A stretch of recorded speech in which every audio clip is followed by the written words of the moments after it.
ಚಿಕ್ಕಪೇಟೆ ವಿಧಾನಸಭಾ ಕ್ಷೇತ್ರದ ವ್ಯಾಪ್ತಿಗೆ ಬರುವಂತ ಗಾಂಧಿ ಬಜಾರ್ ಮುಖ್ಯ ರಸ್ತೆಯಲ್ಲಿ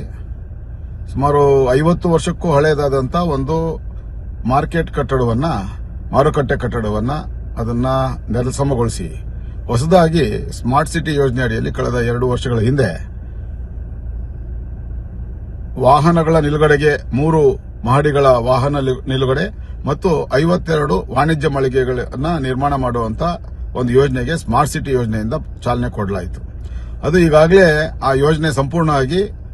6 ತಿಂಗಳು ಕಳೆದೋಗ್ಬಿಟ್ಟಿದೆ. ಈಗ ಅದನ್ನ 6 ತಿಂಗಳಿಂದ ಆ ಮಾರುಕಟ್ಟೆ ಉದ್ಘಾಟನೆಗೆ ಅಂತ ಹೇಳಿ ದಿನಾಂಕವನ್ನ ನಿಗದಿ ಮಾಡಬೇಕಾಗಿರುವಂತಹ ಸಂದರ್ಭದಲ್ಲಿ ಅಂದ್ರೆ ಈಗಾಗಲೇ ಆ ಒಂದು ಯೋಜನೆ ಸಂಪೂರ್ಣ ಆಗಿ ಲೋಕಾರ್ಪಣೆ ಮಾಡಬೇಕಾಗಿರೋದಷ್ಟೇ ಬಾಕಿ ಇರತಕ್ಕಂಥ ಈ ಸಂದರ್ಭದಲ್ಲಿ ಸ್ಮಾರ್ಟ್ ಸಿಟಿ ಸಂಸ್ಥೆಯಲ್ಲಿ ಈ ಯೋಜನೆಯ ಉಸ್ತುವಾರಿ ವಹಿಸಿಕೊಂಡಿರ್ತಕ್ಕಂಥ ಸ್ಮಾರ್ಟ್ ಸಿಟಿ ಯೋಜನೆಯ ಕಾರ್ಯಪಾಲಕ ಅಭಿಯಂತರಾಗಿರ್ತಕ್ಕಂಥ ಚಂದ್ರಶೇಖರ್ ಅವರು ಕಾನೂನಿನ ಎಲ್ಲಾ ನಿಯಮಗಳನ್ನು ಗಾಳಿಗೆ ತೋರಿ ಈಗಾಗಲೇ ನಿರ್ಮಾಣ ಕಾರ್ಯ ಸಂಪೂರ್ಣಗೊಂಡು ಉದ್ಘಾಟನೆ ಅಷ್ಟೇ ಮಾಡಬೇಕಾಗಿರತಕ್ಕಂಥ ಈ ಸಂದರ್ಭದಲ್ಲಿ ಹೊಸದಾಗಿ ಹೋಟೆಲ್ ಉದ್ಯಮಿಯೊಬ್ಬರಿಂದ 10 ಲಕ್ಷ ರೂಪಾಯಿಗಳಷ್ಟು ಹಣವನ್ನು ಪಡ್ಕೊಂಡು ನಮ್ಮ ವಿಜಯವಾಹಿನಿ ನ್ಯೂಸ್ ಚಾನೆಲ್ನಲ್ಲಿ ಪ್ರಮೋಷನ್, ಜಾಹೀರಾತು, ಅಡ್ವರ್ಟೈಸ್ಮೆಂಟ್ ನೀಡಲು ಸಂಪರ್ಕಿಸಿ 9535808456.